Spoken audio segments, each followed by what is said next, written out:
அன்னை அபிராமியின் பேரருள் பெருகட்டும். தினமொரு அந்தாதி தொடரில் இன்று நாம் 25வது பாடலின் மகிமையை காண்போம். வாழ்க்கையில் பல காரியங்களை செய்கிறோம். ஆனால் சில சமயங்களில் அவை தடையின்றி நிறைவேறாமல் போகின்றன. ஒரு காரியத்தை முன்னின்று நடத்தவும் எடுத்த காரியத்தில் வெற்றி பெறவும் அன்னை அபிராமியே அருமருந்து என்று அழைத்து அவளை என்றும் மறவாமல் போற்றும் இந்த பாடல் நமக்கு துணையாக இருக்கும். வாருங்கள் பாடலை பார்ப்போம். பின்னே திரிந்து உன் அடியாரை பேணி பிறப்பறுக்க முன்னே தவங்கள் முயன்று கொண்டேன். முதல் மூவருக்கும் அன்னே உலகுக்கு அபிராமி என்னும் அருமருந்தே என்னே இனி உன்னை யான் மறவாமல் நின்று ஏத்துவனே.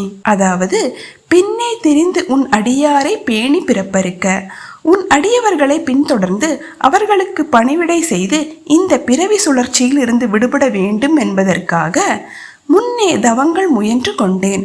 முற்பிறவிகளிலேயே நான் பல தவங்களை செய்து கொண்டேன். முதல் மூவருக்கும் அன்னே உலகுக்கு அபிராமி என்னும் அருமருந்தே, படைத்தல் காத்தல் அழித்தல் செய்யும் மூர்த்திகளுக்கும் தாயே, இந்த உலகத்து துன்பங்களை போக்கும் அபிராமி என்னும் அரிய மருந்தே என்னே இனி உன்னை யான் மறவாமல் நின்று ஏத்துவனே. ஆச்சரியமே, இனி நான் எக்காலத்திலும் உன்னை மறவாமல் நின்று துதிப்பேன். சுருக்கமாக கூற வேண்டுமென்றால், தாயே, உன்னுடைய அடியவர்களை காத்து பிறவி பெருங்கடலை நீந்துவதற்காகவே நான் பல தவங்களை செய்துள்ளேன். மும்மூர்த்திகளுக்கும் தாயான உன்னை அபிராமி என்னும் அருமருந்தாக கருதி இனி என் வாழ்நாள் முழுவதும் உன்னை மறவாமல் போற்றி துதிப்பேன். இதனால் என் காரியங்கள் அனைத்தும் கைகூடும். பாராயணம் செய்யும் முறை. எந்த ஒரு காரியத்தை தொடங்கும் முன்பும் அல்லது தடைப்பட்ட காரியங்களை வெற்றி பெற இந்த பாடலை பாராயணம் செய்வது சிறப்பு. முக்கியமான காரியங்களுக்கு செல்லும் முன் அன்னையின் படத்தின் முன் நின்று ஒரு முறை மனதார வேண்டிக் கொண்டு செல்லுங்கள். இவ்வாறு செய்வதால் நீண்ட நாட்களாக தடைப்பட்ட காரியங்கள் தடையின்றி முடியும்.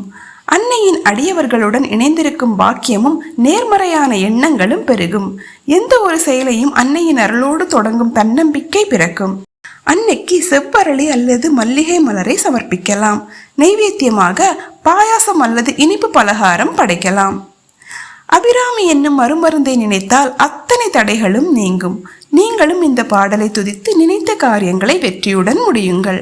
மறக்காமல் சேனலை சப்ஸ்கிரைப் செய்யுங்கள். நாளை 26வது பாடலோடு உங்களை சந்திக்கிறேன். நன்றி, வணக்கம். ஓம் அபிராமி சமேத அமிர்தகடேஸ்வராய நமக.